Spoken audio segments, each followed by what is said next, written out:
आज बात करते हैं त्रिभुज की। त्रिभुज होता क्या है? तीन रेखाओं से बनी बंद आकृति को त्रिभुज कहा जाता है।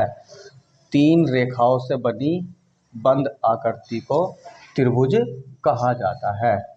आपकी तीन रेखा है, 1 2 3। इनसे बनी बंद आकृति को आप क्या कहेंगे? आप त्रिभुज कहेंगे। एक त्रिभुज के अंतः कोण जो होते हैं, अंतः कोणों का योग, अंतः कोणों का योग होता है 180। त्रिभुज के अंतः कोणों का योग होता है 180। इसके लिए एक फॉर्मूला होता है 180 इंटू n-2।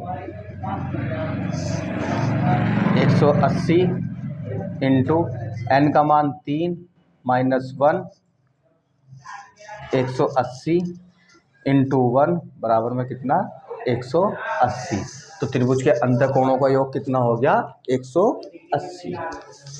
बात करते हैं त्रिभुज के बाह्य कोणों की। बाह्य कोण मतलब बाहर वाले कोण, इनका जो योग होता है वो होता है 360 डिग्री।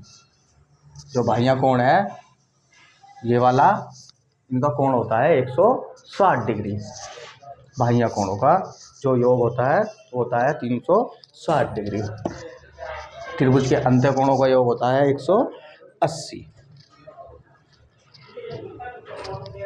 आपको एक चीज याद रखनी है, त्रिभुज की दो भुजाओं का योग हमेशा तीसरी भुजा से बड़ा होता है। त्रिभुज की दो भुजाओं का योग हमेशा तीसरी भुजा से बड़ा होता है। त्रिभुज जो होता है, त्रिभुज दो प्रकार का होता है। एक होता है भुजाओं के आधार पर, एक होता है कोणों के आधार पर। एक होता है भुजाओं के आधार पर, एक होता है कोणों के आधार पर। आपका भुजाओं के आधार पर 3 प्रकार का त्रिभुज होता है, कोणों के आधार पर भी 3 प्रकार का आपका त्रिभुज होता है।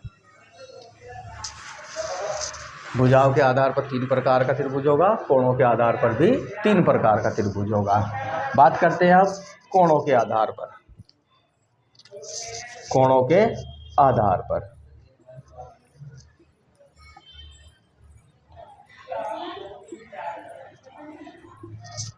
कोणों के आधार पर कोणों के आधार पर सबसे पहला जो त्रिभुज होगा आपका वो होगा एक्यूट एंगल।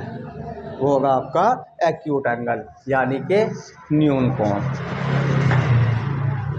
न्यून कोण ये क्या होगा? इसमें सारे कोण 90 डिग्री से कम के होंगे। सारे कोण 90 डिग्री के कम के होंगे। दूसरा होगा आपका समकोण, यानी कि राइट एंगल। समकोण राइट एंगल, इसमें क्या होगा? इसमें एक कोण आपका 90 डिग्री के बराबर होगा। न्यून कोण, ये आपका न्यून कोण है। इसमें सारे कोण क्या होंगे? 90 डिग्री से कम के होंगे। ये 60 है, ये 60 है, ये भी 60 है। अंदर का योग कितना होता है? 180। अंदर का योग होना चाहिए 180 और सारे कोण आपके 90 से कम के होने चाहिए। ये आपका राइट एंगल है, इसमें एक कोण 90 का होगा। ये दोनों कोण आपके 90 से तो कम के होंगे। अगर ये 60 है तो ये कितना हो गया? 30, और अंदर का योग होना चाहिए आपका 180। ऐसे ही इसमें अंदर का योग होना चाहिए आपका 180। उसके बाद बात होती है अधिक कोण की। तीसरा होता है अधिक कोण। इसमें क्या होगा? इसमें एक कोण 90 डिग्री से बड़ा होगा। एक कोण 90 डिग्री से बड़ा होगा। ये कोण आपका 110 है। ये आपका कितना भी हो सकता है, ये 40 हो गया। 110 और 40 कितना हो गया? 150। और ये 30 का, अंदर का योग होना चाहिए आपका 180। अधिक कोण में एक कोण 90 डिग्री से अधिक का होगा और 180 डिग्री से कम का होगा। इसके बाद में बात करते हैं हम भुजाओं के आधार पर। भुजाओं के आधार पर भी आपके 3 प्रकार के त्रिभुज होते हैं। सबसे पहला होता है विषम बाहु। विषम बाहु त्रिभुज क्या होता है देखते हैं। जिसकी ना तो कोई भुजा और ना ही कोई कोण बराबर हो उसको विषम बाहु त्रिभुज कहा जाता है। इस त्रिभुज की ना तो कोई कोण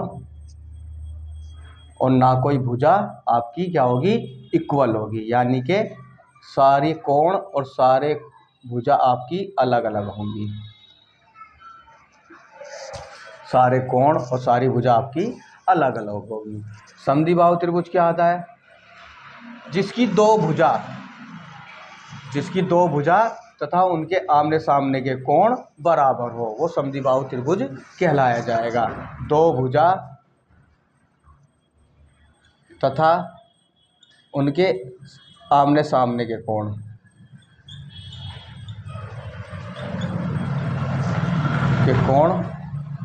बराबर हो, वो आपका क्या कहलाएगा, समद्विबाहु त्रिभुज। उसके बाद है समबाहु त्रिभुज। समबाहु त्रिभुज में सारे कोण इक्वल होंगे, सारे कोण बराबर होंगे। अगर ये 60 है तो ये भी 60 होगा और ये भी आपका 60 होगा। इसमें क्या होगा, सारे कोण बराबर होंगे, सारे कोण बराबर होंगे समबाहु त्रिभुज में। और इनकी भुजा भी क्या होगी, इनकी भुजा भी बराबर ही होंगी, इनकी भुजा भी आपकी बराबर होंगी, इसके कोण और भुजा बराबर होंगे। ये क्या है, समबाहु त्रिभुज। त्रिभुज की पहचान कैसे करें। आपका a² + b² यदि बड़ा है c² से तो आपका बनता है न्यून कोण। आपका a² + b² बड़ा हो c² से तो आपका अगर बराबर है c² के तो वो बनता है समकोण। अगर आपका a² + b² छोटा हो c² के तो वो आपका बनेगा अधिक कोण। यूपी टेट और सी टेट में काफ़ी बार आपको भुजा दी जाती है, ये 4, 5, 6, ये आपके पास क्वेश्चन है। आपसे सीधा सीधा क्वेश्चन पूछ लिया जाएगा, भुजाएं 4, 5, 6 से कौन सा त्रिभुज बन रहा है। आपको बस एक चीज़ याद रखनी है, मैंने अभी बताया था, त्रिभुज की दो भुजाओं का योग हमेशा तीसरी भुजा से बड़ा होगा। अगर बड़ा है तो त्रिभुज आपका अवश्य बनेगा, यदि बड़ा नहीं है तो आपका त्रिभुज नहीं बनेगा। यहाँ पर 4 है और 5 है, क्या इन दोनों का योग इससे बड़ा है, 4 और 5 होते हैं 9, 9 6 से बड़ा है, इसका मतलब यहाँ पर त्रिभुज बन जाएगा। ये आपका A है, ये B है, ये C है। तो आप करेंगे 4 का स्क्वायर प्लस 5 का स्क्वायर और यहाँ पर 6 का स्क्वायर, क्योंकि प्लस a + b इसमें भी है, a + b इसमें भी है, a + b इसमें भी है। 4 का स्क्वायर कितना होता है 16, 5 का स्क्वायर होता है आपका 25 और 6 का स्क्वायर होता है आपका 36। ठीक है, 25 और 16 आपके हो गए 41 और ये कितना है 36। आपको इन दोनों में ये देखना है कौन सी संख्या बड़ी है। इसमें कितना बड़ी है 41, तो आपका कौन सा त्रिभुज बन रहा है, आपका त्रिभुज बन रहा है न्यून कोण। 41 बड़ा है किससे, 36 से, तो आपका क्या बन रहा है न्यून कोण। आपका अगला क्वेश्चन है, आपको भुजा दे रखी है 3 है, 4 है, 5 है। यहाँ से क्वेश्चन पूछा जाएगा भुजाओं से बने त्रिभुज का नाम बताइए। 3, 4, 5 भुजाओं से बने त्रिभुज का आपको क्या बताना है, नाम। यहाँ पर a कितना है 3, b कितना है 4, c कितना है 5। तो आप क्या करोगे, 3 का स्क्वायर करेंगे, उसके बाद प्लस 4 का स्क्वायर करेंगे और यहाँ पर 5 का स्क्वायर करेंगे। प्लस यहाँ पर क्यों करना है, क्योंकि यहाँ पर तीनों फॉर्मूले में a + b है, a + b है, a + b है। यहाँ पर 3 का स्क्वायर कितना होता है 9, 4 का स्क्वायर कितना होता है 16 और 5 का स्क्वायर कितना होता है 25। 9 और 16 आपके कितने हो गए 25 और ये कितना है 25, तो दोनों क्या है ये इक्वल। 25 बराबर 25, ये कौन सा त्रिभुज बनना है आपका, समकोण त्रिभुज। अगर आपकी संख्या इक्वल हो तो कौन सा त्रिभुज बनता है, समकोण त्रिभुज।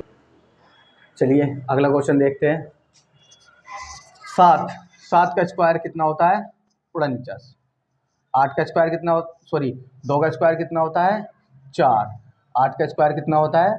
64। अब आप 49 को 4 को जोड़ोगे कितना बैठेगा? 53। और यहाँ पर कितना है? 64। इन दोनों में कौन सी संख्या बड़ी है? 64 बड़ी है।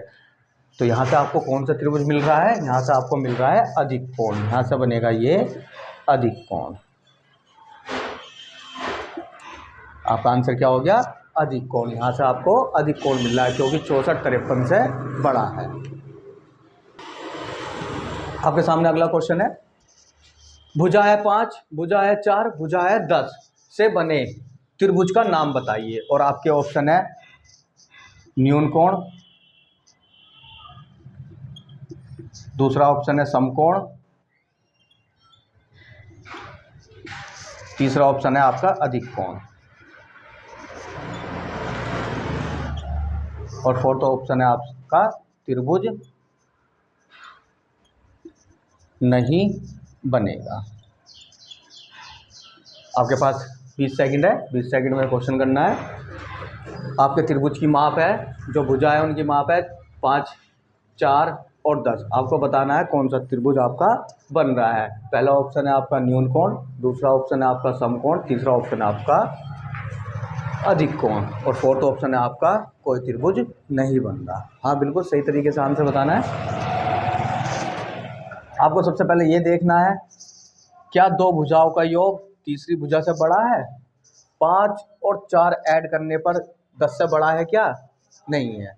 तो ये वाला त्रिभुज नहीं बनेगा। तो इसका आंसर क्या होगा? फोर्थ, त्रिभुज नहीं बनेगा। 5 और 4 10 से छोटा है, इसलिए यहाँ पर त्रिभुज आपका नहीं बनेगा।